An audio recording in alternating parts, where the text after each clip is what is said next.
ఆ బుక్ కూడా పడేస్తే ఏం చేస్తామంటే తూర్పు తిరిగి దండం పెట్టేసుకోవడమే. హాయ్ అందరికీ. 30 days ఛాలెంజ్ తీసుకున్నాను యూట్యూబ్లో. 30 days కన్సిస్టెంట్గా పోస్ట్ చేద్దాం, ఎలా అయినా 30 daysలో నా ఛానల్ మానిటైజేషన్ చేసేసుకోవాలి అని. కానీ ఆ ఛాలెంజ్ని నేను మధ్యలోనే బ్రేక్ చేశాను. ఎందుకో ఈ వీడియోలో నేను మీతో షేర్ చేసుకుంటాను. ఒకవేళ ఫస్ట్ టైం మన ఛానల్ కనుక చూస్తున్నట్లయితే, నా పేరు రేవతి, మన ఛానల్ పేరు రేవతి దేవరకొండ. మీకు కనుక మన ఛానల్ నచ్చితే సబ్స్క్రైబ్ చేసి, షేర్ చేసి, లైక్ చేయడం మర్చిపోవద్దు. అసలు సంగతి ఏంటంటే, నేను 30 day ఛాలెంజ్ తీసుకున్నాను. రోజు కన్సిస్టెంట్గా లాంగ్ వీడియోస్ పోస్ట్ చేద్దామని. షార్ట్ వీడియోస్ నేను రోజు పోస్ట్ చేస్తాను, కానీ లాంగ్ వీడియోస్ కన్సిస్టెంట్గా పోస్ట్ చేయడానికి నేను 30 day ఛాలెంజ్ అనేది తీసుకున్నాను. అది only blogs or something anything special ఉంటే అలాగే చేద్దామనేసి, బ్లాగ్స్ లాగానే డైలీ లాంగ్ వీడియోస్ చేద్దామనేసి నేను ఛాలెంజ్ తీసుకున్నా. కానీ 3 days నేను కన్సిస్టెంట్గా పోస్ట్ చేశాను అంతే. థర్డ్ డే అనుకుంటా నా ఫోన్ కింద పడిపోయింది. అది 1000 times కింద పడింది, కానీ ఆ రోజే డిస్ప్లే పోయిందనమాట. ఫస్ట్ 2 days వచ్చేసి half of the phone touch పనిచేసేది, పైన హాఫ్ టచ్ పనిచేసేది కాదు, కింద half of the phone touch మాత్రం పనిచేసేది. అలాగే దాంతోనే ఇంకా సరే సెట్ అయిపోతుందేమో అనే ఉద్దేశంతో నేను చాలా కష్టపడి ఆ రోజు మధ్యలో 2 షార్ట్స్ ఓన్లీ పోస్ట్ చేశాను కదా, ఆ 2 days కొంచెం పని చేసింది అనమాట డిస్ప్లే. ఆ తర్వాత నుంచి మొత్తం బ్లాంక్ అయిపోయింది. ఫోన్ పడిపోయినప్పుడు అయితే ఒక 1 hour వరకు డిస్ప్లే పని చేయలేదనమాట. అప్పుడు సడన్గా నాకు చాలా టెన్షన్ వచ్చేసింది. అంటే నేను పొద్దున్న లేస్తే 90% ఆఫ్ ది పనులన్నీ నాకు ఫోన్లోనే అవుతాయి అనమాట. గ్రాసరీస్ షాపింగ్ కానీ, బిల్ పేమెంట్స్ కానీ, అగస్త్య స్కూల్ ఇన్ఫర్మేషన్ కానీ, బస్ డ్రైవర్ ఫోన్ నెంబర్ కానీ అన్నీ నాకు నా ఫోన్లోనే ఉంటాయి అనమాట. నా దగ్గర ఒక్కదాని దగ్గరనే ఉంటాయి ఆ కాంటాక్ట్స్ అన్నీ. నా ఫోన్ ఇట్లా డిస్ప్లే పోగానే ముందు అన్నిటికన్నా ఇంపార్టెంట్ అగస్త్య స్కూల్ ఇన్ఫర్మేషన్ ఎలా తెలుస్తుంది, వాటి హోంవర్క్స్ అన్నీ కూడా నాకు ఓన్లీ యాప్ ద్వారానే చెప్తారనమాట. సో అవన్నీ ఎలా తెలుస్తుంది అని చాలా టెన్షన్ పడిపోయా. ఆ తర్వాత ఒక 1 hour 2 hours అట్లా half of the phone touch పని చేయడం స్టార్ట్ అయింది. సో అప్పుడు నేను ఫస్ట్ చేసిన పని ఏంటంటే, Agastya school bus driver number కానీ, స్కూల్ ఇన్ఫర్మేషన్ కానీ, ఆ యాప్ దాని పాస్వర్డ్ అన్నీ నేను ఫోన్లోనే ఉన్నాయి. నేను అసలు ఏది గుర్తుపెట్టుకోలేదు అనమాట, ఇలా అవుతుందని అనుకోక.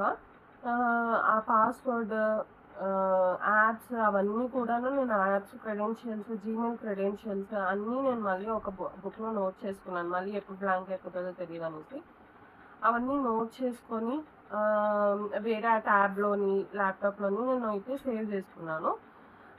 తర్వాత ఇంపార్టెంట్ కాంటాక్ట్స్ కూడా అంటే నాకు మా అక్కది, మా హస్బెండ్ది తప్ప ఎవరి కాంటాక్ట్ గుర్తులేదు అసలు. ఎవరిది నాకు రాదనమాట, ఎవరిది నేను గుర్తుపెట్టుకోలేదు. సో అది ఒక బాధ.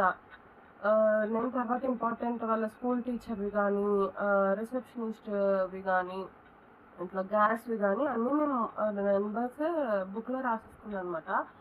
ఆ రోజు అర్థమైంది నాకు, మనం ఫోన్ మీద ఎంతగా డిపెండ్ అవుతున్నామా అసలు అనేసి.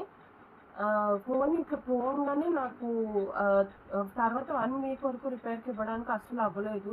లిటరల్గా నేను ఆ 1 week నాకు ఏదో ప్రెజర్లో ఉన్నట్టు అనిపించింది అనమాట.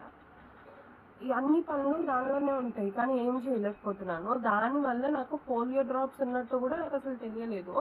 ఎందుకంటే మేము టీవీ కనెక్షన్ పెట్టించుకోము, ఓన్లీ యూట్యూబే చూస్తారు పిల్లలు అనేసి ఓన్లీ నెట్ కనెక్షనే ఉంటుంది. మా టీవీకి కూడా టీవీ కనెక్షన్ ఉండదు. అండ్ ఫోన్ లేదు నాకు ఇన్ఫర్మేషన్కి. ఫోన్లో అంగన్వాడీ నెంబర్ కూడా ఉంటుంది. వాళ్ళు ఒక 3-4 days నుంచి ఇన్ఫర్మేషన్ ఇస్తున్నారంట, నాకు అది కూడా తెలియలేదు.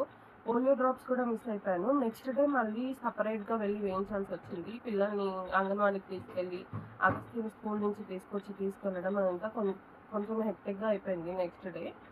సో అదనమాట, ఇంతలాగా మనం ఫోన్ మీద డిపెండ్ అయిపోయామా అని అనిపించింది. అప్పుడు నాకు అనిపించింది, పెద్దవాళ్ళు ఎంత ఫోన్ ఉన్నా పాకెట్ డైరీ మెయింటైన్ చేస్తారు కదా, అది బెస్ట్ ఐడియా అనిపించింది నాకు. ఇంకా నేను కూడా ఫోన్ పనిచేసిన వెంటనే ఫస్ట్ థింగ్ అదే చేయాలనుకున్నాను. ఒక పాకెట్ డైరీలో మంచిగా మనకి ఇంపార్టెంట్ కాంటాక్ట్స్, మనకు కావాల్సిన క్రెడెన్షియల్స్, ఈమెయిల్ ఐడి క్రెడెన్షియల్స్ కానీ, యాప్ క్రెడెన్షియల్స్ కానీ అవన్నీ బుక్లో నోట్ చేసుకోవడం బెటర్ అనిపించింది. ఆ బుక్ కూడా పడేస్తే ఏం చేస్తామంటే తూర్పు తిరిగి దండం పెట్టేసుకోవడమే. బుక్ అయినా కొంచెం సేఫ్గా ఏదో ఒక ప్లేస్లో, ఊరికనే దాన్ని తీయం కదా, సో నన్ను ఏదైనా ఒక సేఫ్ ప్లేస్లో పెట్టుకుంటే ఇట్లాంటి సిచ్యువేషన్స్లో బెటర్ ఏమో అనిపించింది. అండ్ ఎస్, ఈ హోల్ స్టోరీ నేను ఎందుకు చెప్పానంటే, దీనివల్లే నేను అసలు ఛాలెంజ్ బ్రేక్ చేయాల్సి వచ్చిందనమాట. అసలు ఫోనే లేదు. ఇంకా నేను ఎలాగా వీడియోస్ చేయగలను?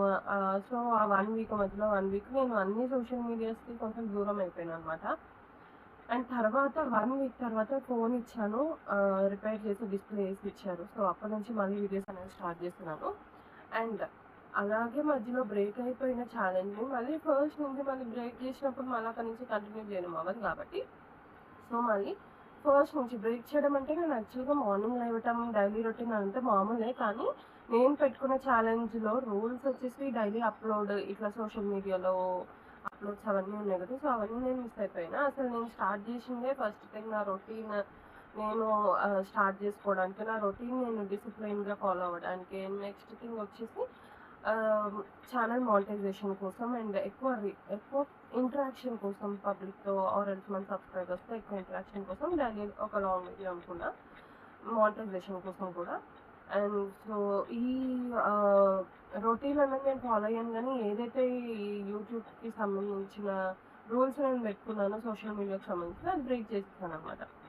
సో, మళ్ళీ ఫస్ట్ నుంచి నేను ఆ ఛాలెంజ్ ఖచ్చితంగా 30 డేస్ ఛాలెంజ్ పెడదాం అనుకుంటున్నా. సో, అది నేను అనుకోకుండా అయిపోయిన బ్రేక్ కాబట్టి నేను అసలు వదలాలని అనుకోవట్లేదు. సో, నా లాంగ్ వీడియోస్ మళ్ళీ కంటిన్యూయస్‌గా రోజు పోస్ట్ చేయడానికి ట్రై చేస్తాను. ఎవరైతే సపోర్ట్ చేశారో, ఎవరైతే నా వీడియోస్ చూసారో థ్యాంక్ యూ సో మచ్. రోజు నేను ముందుకే వస్తూ ఉంటాను. మీరు ఖచ్చితంగా నా ఛానల్‌ని సపోర్ట్ చేసి నన్ను మానిటైజేషన్ వరకు తీసుకెళ్తారని అనుకుంటున్నాను. Thank you so much. That's it for today. మళ్ళీ నెక్స్ట్ వీడియోలో కలుద్దాం. By by.